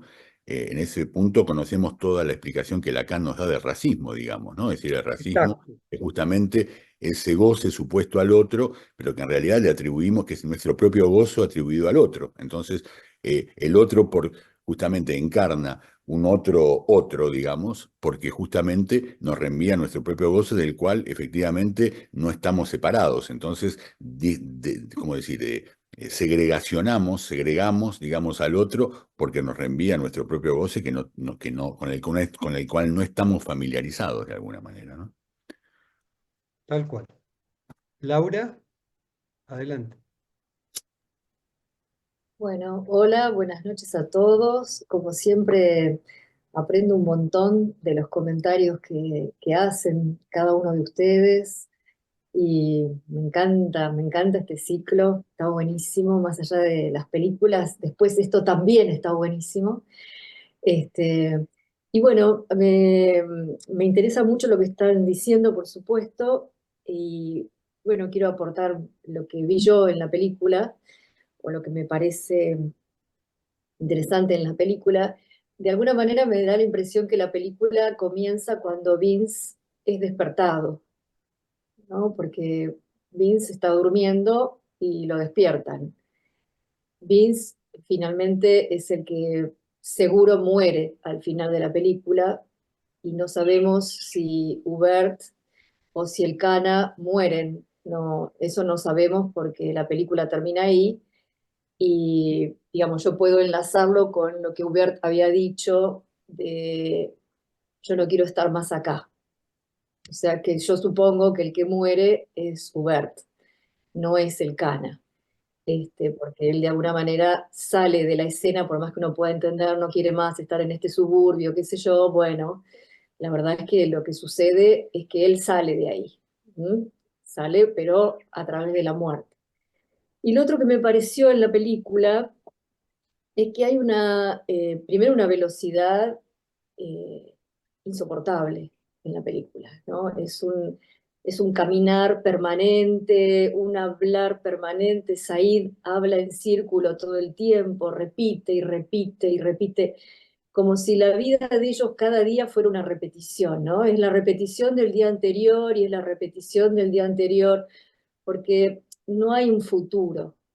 Aparentemente el único que podría llegar a tener un futuro, que es Hubert, resulta que su plan que tenía que ver con el gimnasio desaparece entre su propio grupo. ¿Mm? Pero no hay un futuro. Entonces hay una continuidad del hoy. O sea, estas 24 horas podrían ser las 24 horas de ayer o podrían ser las 24 horas de mañana. Salvo que hay muertes en el medio, entonces no van a ser las mismas 24 horas. Eh, y de hecho, me da la impresión que el que muere al principio es el chico que estuvo en Cana, ¿no? Que la Cana se pasa con él y lo mata, y es un chico de, digamos, de ascendencia árabe.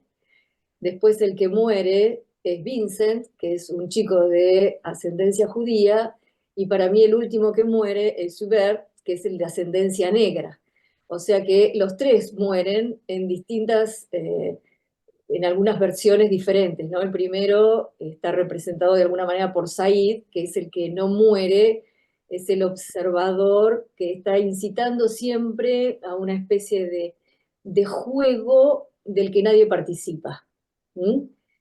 Y lo que me sucedió a mí es que me da la sensación que hay una construcción del odio, porque la relación que ellos tienen, yo no entiendo que eso sea una relación de amistad. Me da la sensación que es una relación de pertenencia, ¿sí?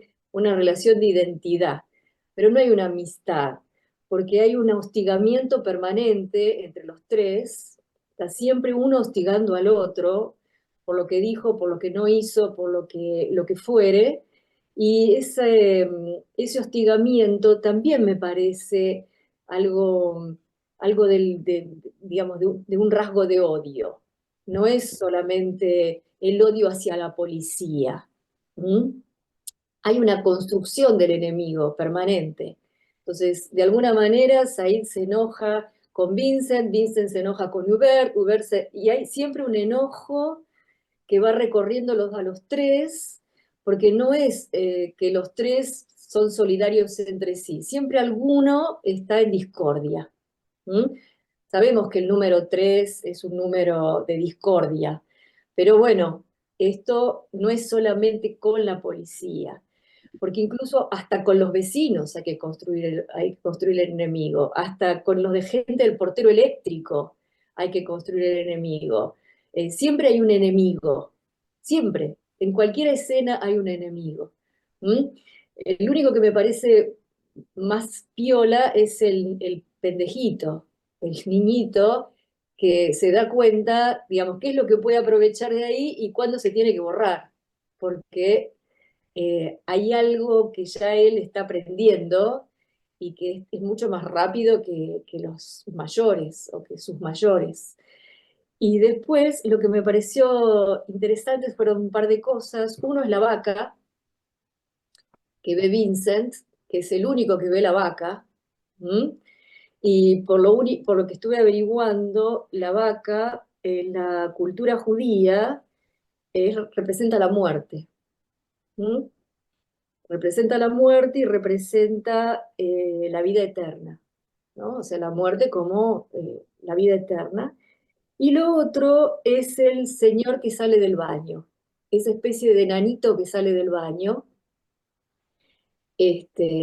que bueno, que está escuchando todo eso, ese disenso que hay entre estos tres personajes, y que sale contando algo que uno dice cualquiera lo que está diciendo, ¿no? Cualquiera, no se sabe. Y después de eso, saqué una frase que dice Schopenhauer, que dice, al que todo lo pierde le queda Dios todavía, ¿no? Y sin embargo, la frase de Hubert, con el cual cierra su pensamiento o su reflexión respecto del viejito, es Dios creó hasta la caca. ¿Mm? Es decir, que de alguna manera todos tenemos derecho a pertenecer, ¿sí? En distintas condiciones, porque somos todos humanos, todos formamos parte de una sociedad, pero al mismo tiempo esa pertenencia no es igual para todos, ¿no?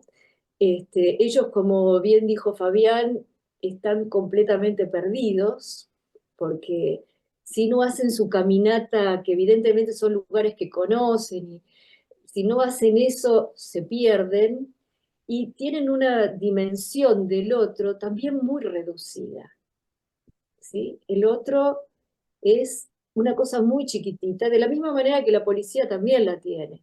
¿Mm? Entonces es como decir, ninguno de nosotros está exento de esto. O sea, todos formamos parte de esto que es la humanidad y que yo en un punto disiento del discurso de Capusotto con ellos, so- eh, digamos, ellos están en sus countries, y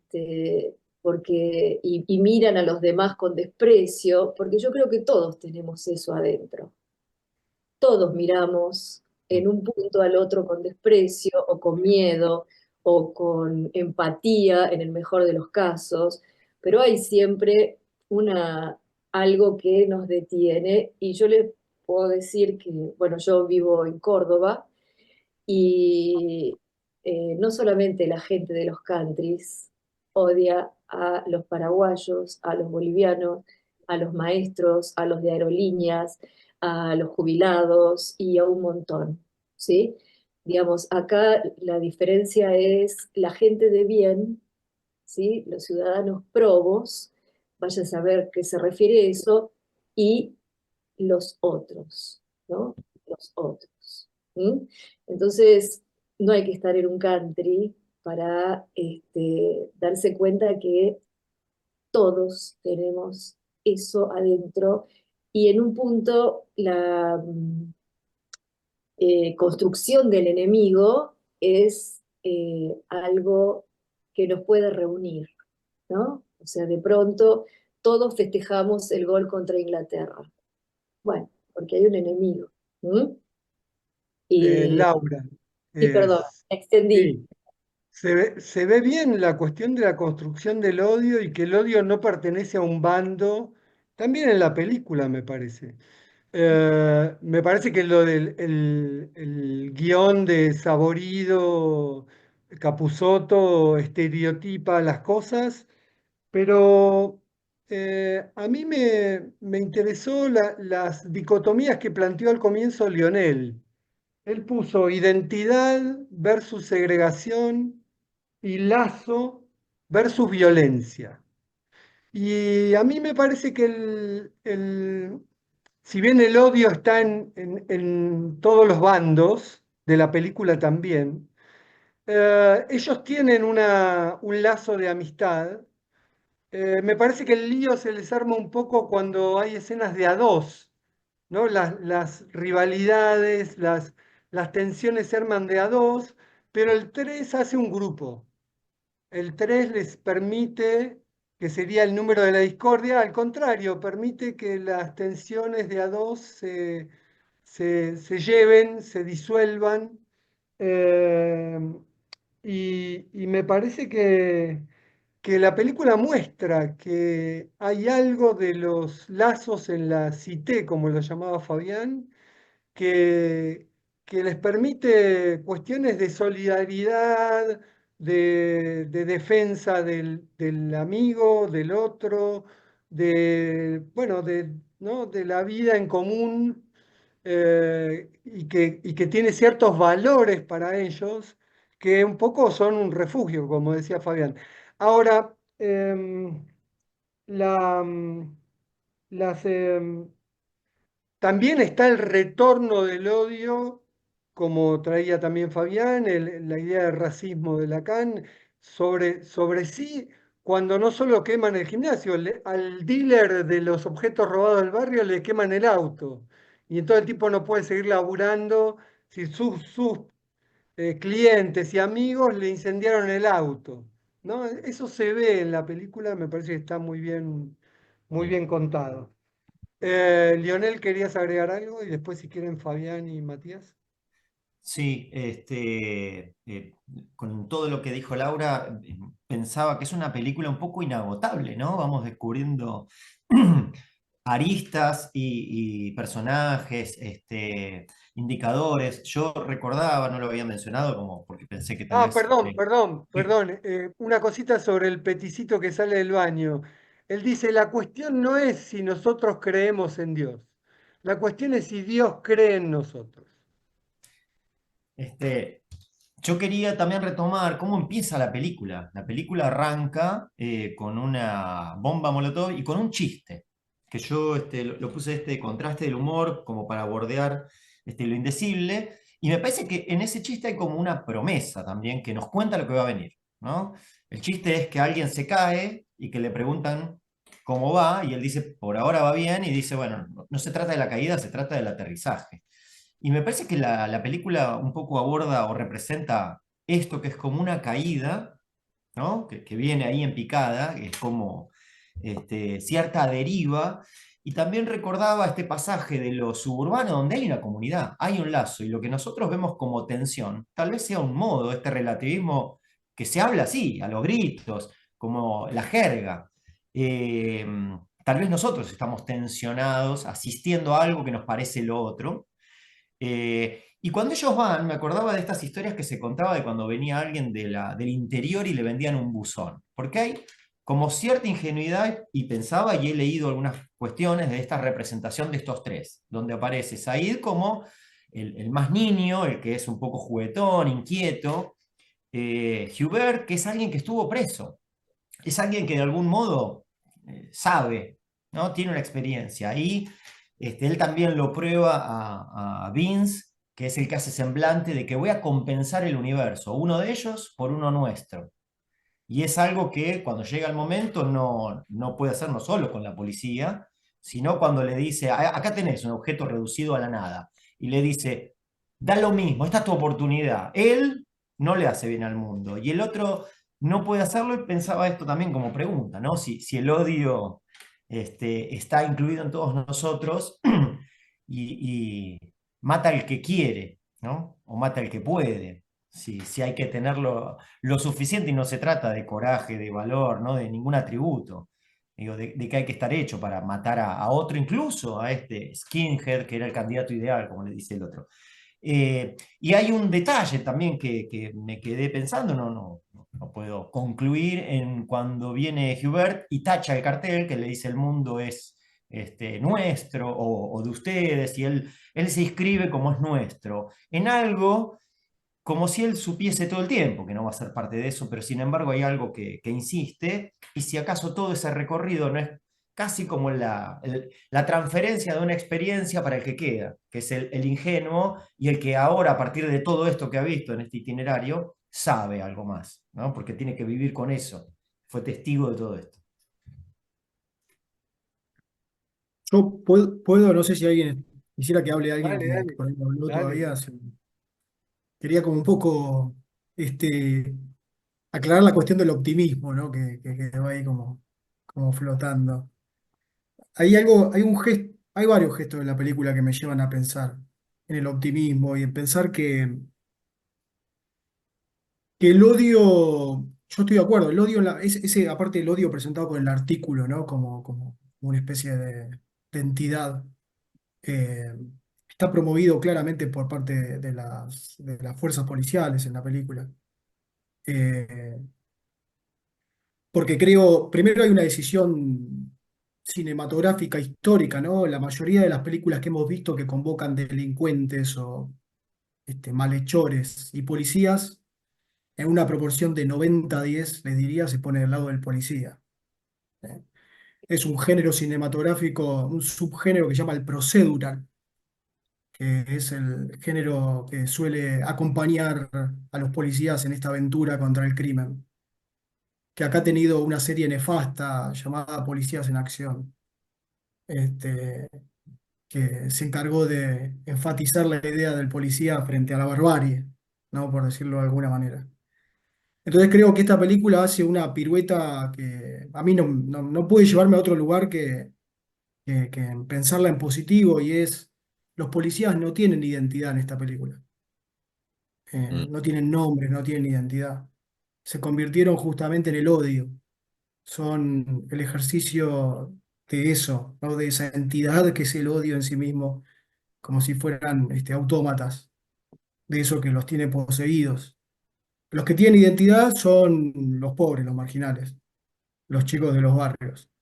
mm, ¿Y por qué tienen identidad? ¿Porque tienen nombre? No, porque tienen contradicciones, porque tienen ambigüedades, por eso tienen identidad, porque pueden hacer otra cosa. Los policías no pueden hacer otra cosa. Hay uno que se destaca en la película, que es el único que trata de preservarlos a ellos, que aparece como si fuera un bicho raro, y es justamente en ese carácter excepcional que tiene, es donde la película tampoco se vuelve absolutista, ¿no? Porque también si no, en este sentido entraría en una trampa. Yo creo que los personajes que tienen identidad, que tienen nombre, son aquellos que tienen contradicciones. Y cuando quiero decir contradicciones es que tienen todos los boletos y todas las expectativas puestas para ser funcionales al odio que les baja desde arriba. Y hacen un enorme esfuerzo por evitarlo. Hacen un enorme esfuerzo por evitarlo. Y ese esfuerzo a mí me conmueve, yo la veo y me conmueve, porque yo pienso en los pibes que todos los días hacen un enorme esfuerzo por evitar el odio que les baja. Este, por eso para mí es una película optimista. Perdón si insisto con el enfoque, pero no quería dejar pasar la oportunidad para poder remarcarlo. Sí, Nada yo más. pensaba en un detalle por ahí es un poco ingenuo el comentario que voy a hacer en esta época, ¿no? Pero los tres personajes son tres creyentes, ¿no? Un judío, está la cuestión de la creencia. Podríamos decir que son tres personajes que en algún lado sostienen un padre, ¿no? Y el odio viene del lado de,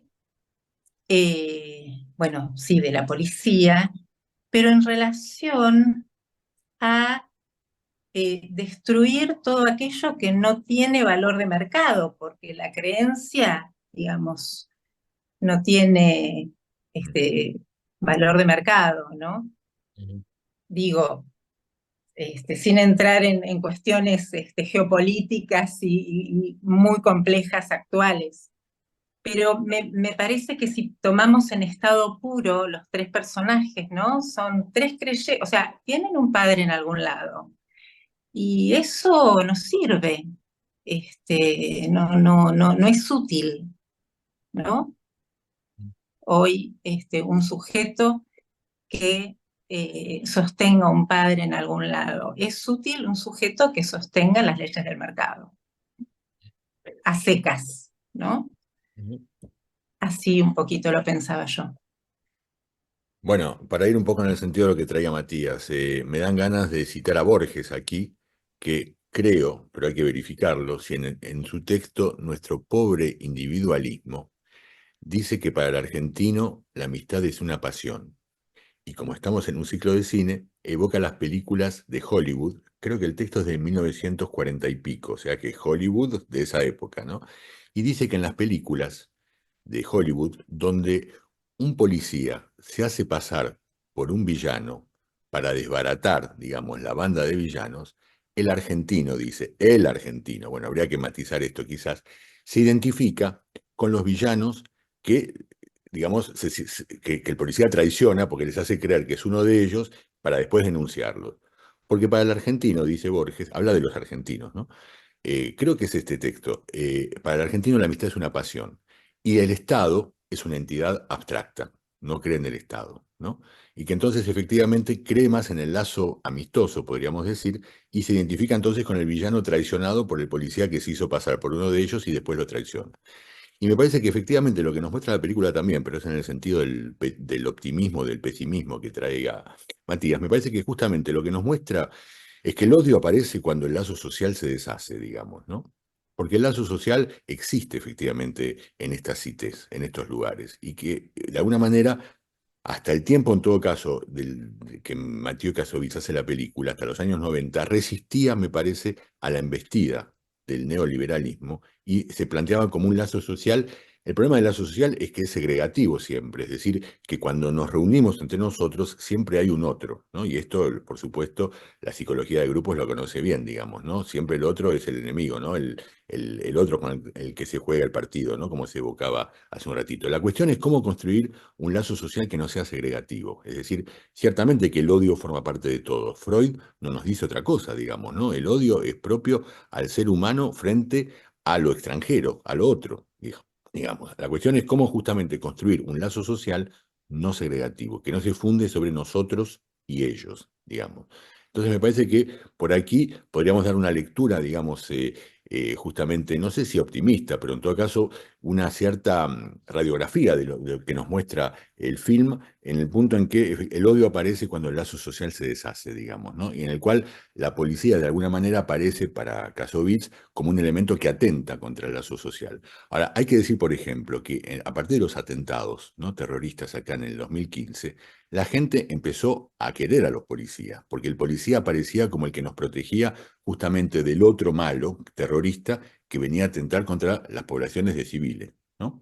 Ahora, el problema es que ese terrorista, en muchos casos, también surge de estas CITES, también surge de estos lugares, digamos, ¿no? Frente justamente al no future, al no hay futuro, digamos, y no hay posibilidad de incluirse socialmente de otra manera que identificándose con un objeto desecho y matar la mayor cantidad de gente posible en pos de una causa, ciertamente en nombre del padre, ¿no? Como lo dice Viviana, ¿no? Es decir, de un padre, digamos, tan padre, tan rígido como el de la religión, ¿no? Pero entonces ahí aparece de vuelta la paradoja, porque entonces el terrorista es este otro de nosotros mismos, digamos, que nos viene a atacar desde afuera y que atenta justamente al lazo social. Entonces, bueno, la cuestión es cómo construir un lazo social no segregativo, ¿no? Otra cosita, la película final, por la Sí, cuestión del chiste que contaba Lionel, seguramente escucharon al final de la película donde retranscriben el chiste diciendo es una sociedad que va sí. cayendo del piso 50 y mientras va bajando la sociedad va diciendo hasta aquí va todo bien, hasta aquí va todo bien, lo importante no es la caída y ciertamente Lionel tiene razón, la película misma es una caída, es la caída misma del personaje, lo importante es el aterrizaje, ver qué pasa cuando efectivamente la sociedad cae, ¿no? Y en este punto creo que la película nos muestra un poco una foto, digamos, ¿no?, de la sociedad cayendo, ¿no? El lazo social deshaciéndose. Bueno, quiero retomar algo que decía Viviana, porque me parece que las armas del neoliberalismo para construir el odio, construir el enemigo, fomentarlo, alimentarlo o ejecutarlo, no está solo en el vernissage que los segrega o en los carteles que les miente el futuro es vuestro y que después el grafite corrige a nuestro. Porque ellos son optimistas, yo estoy de acuerdo con Matías. Me parece que la película tiene algo de eso muy hermoso, sino que el neoliberalismo también se defiende con las balas, ¿no? Hay toda una metáfora con el arma del policía que ellos se apropian y que finalmente los mata también. Antes de la, analogía, no, no me sale la palabra, de la figura alegórica que aparece con este Jusqu'ici tout va bien, hasta ahora todo va bien, hasta ahora todo va bien. La primera escena es una escena que no sé si es de archivo o está ficcionada, es de un militante que putea a la cana y les dice, che, ustedes tienen armas, nosotros tenemos palos y piedras nada más. Y el texto de la película dice, no olvidemos que la policía mata. Así empieza la película. Antes del hasta ahora todo va bien, es una escena de un enfrentamiento entre la turma popular y la policía, y el personaje que está enfrentando a la policía les dice, che, ustedes tienen armas, ¿no? Hay una diferencia ahí que creo que la película pone en primer plano. Carlos Quintana, ¿te puedes desmutear? Sí, sí. ¿Se escucha? Estamos pasadísimos de hora, yo lo sé. Bueno, no, Eh, no, la última, sí. mía por lo menos, porque yo también tengo apetito. Yo creo que hay una secuencia que no se nombró en la película, que sí se puede tildar de optimismo y por a mí algo positivo. Es la secuencia cuando un ciudadano parisino en el medio de la noche, cuando ellos están perdidos dentro de la gran ciudad, se pone delante de todos, les avisa y se pone delante del patrullero, salta al patrullero, me parece que es muy simbólico, salta al patrullero, se abre en cruz, como si fuera un salvador, un redentor, que estamos con esto de la creencia, y parece que entiende, porque previamente hay un diálogo de entendimiento de lo que ellos estaban haciendo. Es más, él habla que también tiene una pérdida, porque creo que dice algo de como vengo de ser engañado o de una desilusión amorosa. Esa escena me parece de un valor y si hay que rescatar algo de optimismo y positivismo en esa película, como decía nuestro comentador, me parece que eso por lo menos hay alguien de clase media o media alta que mira las cosas diferentes y en eso radica la esperanza, ¿no? Que le da un valor a la vida de ese otro. Estoy de También está acuerdo. Exactamente. borracho, hay que decirlo. ¿Cómo? Bueno, Bien está bueno, borracho, muy borracho. bueno, No dicen que importa. los locos y los borrachos dicen la verdad, ¿no? Claro. Pablo, Matías y ¿puedo, Fabián quieren agregar algo breve y no, yo cerramos. quería completar algo que decía Fabián. Fabián, yo creo que si no estoy equivocado, el comentario de Borges es a propósito de la película Apenas un delincuente de Fregonese, el 49, que donde el delincuente, una vez que hace la estafa, el robo, vuelve en un tren y es vivado por el pueblo cuando llega a la estación. Y ahí Borges hace como una reflexión y opone el individualismo criollo. Borges escribía críticas de cine por aquellos años y opone el individualismo criollo contra el Estado, ¿sí? Como una oposición. Y haciendo un poco el recorrido, creo que nos podemos los argentinos colgar una cocarda diciendo que nuestro cine generalmente ha estado al lado de los delincuentes, de los bandidos rurales, no sé, pienso en Juan Moreira, pienso en películas muy parecidas a El Odio, Pisa Birra Faso, Picado Fino, El Polaquito, Ocupas, que después fue una serie, ¿sí? Me parece que en nuestro cine ha tenido, después podríamos, quizás es para un buen ciclo en el futuro pensar en los delincuentes en la historia del cine argentino como un gesto de rebeldía a la historia contada por la oligarquía. Nada, eso. Gracias. Hasta rescatamos un Borges con cierto tono populista, que tenía el primer Borges, ¿no? Tenía algo con los arrabaleros, con el barrio bajo. ¿Fabián? El tamaño de mi esperanza, el texto El tamaño de mi esperanza, ¿no? O sea, un criollismo efectivamente creativo que permita una alternativa entre Estados Unidos, decía, y Europa, ¿no? Ciertamente, sí, sí, claro, por supuesto. Además, bueno, esto tiene raíces, ¿no? Porque, por ejemplo, en Sicilia es lo que yo creo que nos viene también o sea, está el criollismo, pero después está en la Argentina lo que viene de Italia y lo que viene sobre todo de Sicilia, donde el Estado tampoco existe, digamos, ¿no? La cosa nuestra es un poco, nos arreglamos entre nosotros, porque el Estado nos roba, no, el Estado es corrupto, el Estado, entonces, bueno, esto que Borges rechazaba, porque Borges rechazaba un poco a los inmigrantes, ¿no? El criollismo era el discurso autóctono contra los inmigrantes, ¿no? También. Borges tenía cierto, ¿cómo decir?, resquemor, ¿no? Respecto de los inmigrantes, pero creo que para mí es uno de los orígenes también de esta desconfianza frente al Estado, ¿no? Esta desconfianza frente a un Estado que estuvo encarnado mucho tiempo por corruptos, en fin, por mucha gente que efectivamente se llenaba los bolsillos a partir de la gente, ¿no? Estafando a la gente. Eso era, podríamos decir, no sé, era la historia hasta hace un tiempo y ahora con Milei, bueno, hay una nueva vuelta a la cuestión, digamos, ¿no? En fin, pero bueno, eso ya queda para otra discusión, ¿no? Me gustó lo de hacer un ciclo sobre los malhechores. Bueno, queridos, hemos recibido muchas nuevas ideas para pensar facetas, puentes, puertas de entrada a los valores de la vida. Les agradecemos mucho a los comentadores de hoy, Fabián Feinwax y Matías Agesta. Muchas gracias, muy interesante. Nos encontramos, tenemos que saltear porque hay una actividad en la EOL. Nos encontramos el 25 de octubre para conversar sobre Fallen Leaves, Hojas de Otoño se tradujo, de Aki Kaurismäki. Hasta entonces, muchas gracias. Chao a todos. Gracias, Chao, muchas Gracias a ustedes. gracias. Chao, gracias. Buenas Hasta noches. la próxima.